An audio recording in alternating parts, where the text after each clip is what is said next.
Morning दोस्तों, मैं पढ़ने जा रही हूँ बीएड फर्स्ट सेमेस्टर का टीचिंग एंड लर्निंग सब्जेक्ट का यूनिट 3।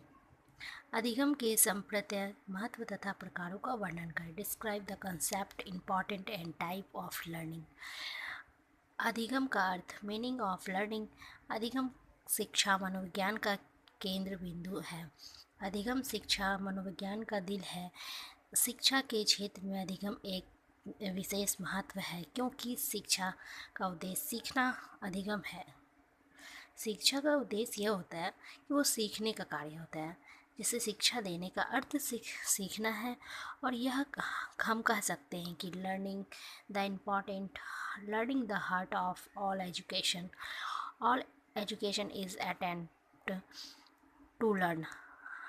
हम आज जो कुछ सीखने का परिणाम ही है, जो समस्त स्कूल क्रियाकलाप के सीखने के लिए होते हैं, जो स्कूलों में शिक्षा का घर अध्यापक और प्रत्ययनशील रहते हैं, जो प्रत्येक एक बालक इस संचार के कुछ मूल भातियों कि उनमें से परिवर्तन क्रिया के कारण आज इतना जो अधिक होता है, वो अत्यंत संभावहीन प्रक्रिया है जो मनुष्य को जन्म से लेकर मृत्यु तक जारी रहती है। शिक्षा मनोविज्ञान का उद्देश्य सीखने का प्रभावशाली और अर्थपूर्ण बनाना। सीखने तक की प्रक्रिया के बारे में बात करने के लिए पहले वो जान लेना आवश्यक होता है कि सीखने आखिर क्या होता है।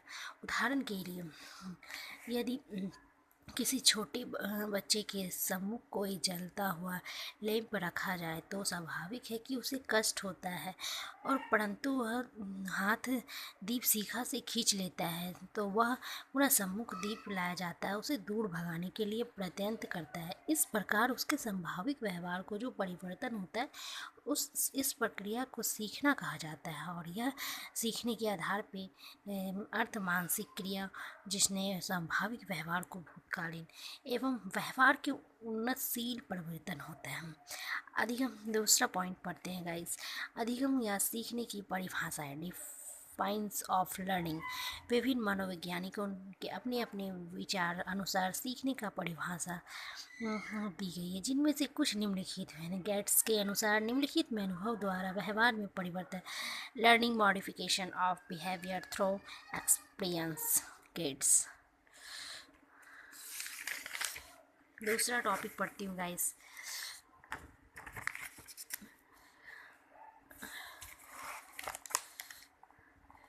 गिलफर्ड का व्यवहार।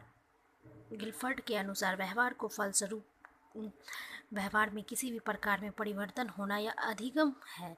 Learning is any change in behaviour through experience. Guilford. Crow के अनुसार सीखने के अंतर्गत आदतें जो ज्ञान तथा व्यवहार को ग्रहण करता है, जो शामिल learning involves of the question of habits, knowledge and attitudes. Crow. Peel के अनुसार अधिगम व्यक्ति के परिवर्तन उसके वातावरण परिवर्तनों के अनुसार होता है, जो learning is the change of individual following of an change his environment. पील।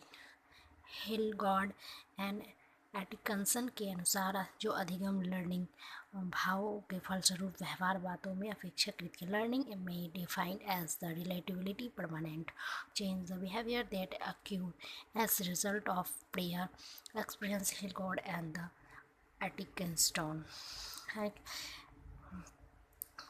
प्रेसी के अनुसार अधिगम एक अनुभव है जिसके द्वारा कार्य परिवर्तन या समायोजन तथा व्यवहार में प्रयोग की गई है, जिसकी विधि होती है, जो learning is the response experience that of the leads to change और adjustment in the performance and the adjustment of new ways of behaviour place. Skinner के अनुसार अधिगम प्राप्त करने की धारा उसमें सम्मिलित individual both and the acquisition and the रिटेंस।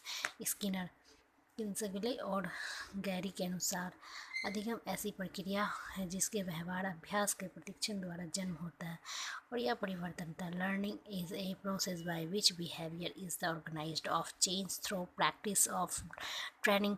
किंसले and Kray. Thank you so much guys. मैं इसी तरीके से थोड़ा थोड़ा डेली मैं लेकर आती रहूँगी। थोड़ा पकड़ने में फ़ोन और ये प्रॉब्लम होता है गाइस, बट फ़ोन भी ये होने लगता है। लेकिन धीरे धीरे मैं सुविधा करूँगी कि वो चीज़ आराम से हो जाए, जिससे मैं सारी चीज़ कंसेप्ट और भी अच्छे से क्लियर में कर सकूँ। और आप लोग इस चैनल में जुड़े रहें, जिससे मैं और भी बेहतर करने के लिए कोशिश कर रही हूँ। और मैं और भी अच्छे अच्छे थोड़े थोड़े कंटेंट को मैं इसमें अपलोड करूँगी गाइस, और आप लोग इस चीज़ को सपोर्ट करिए। Thank you so much guys.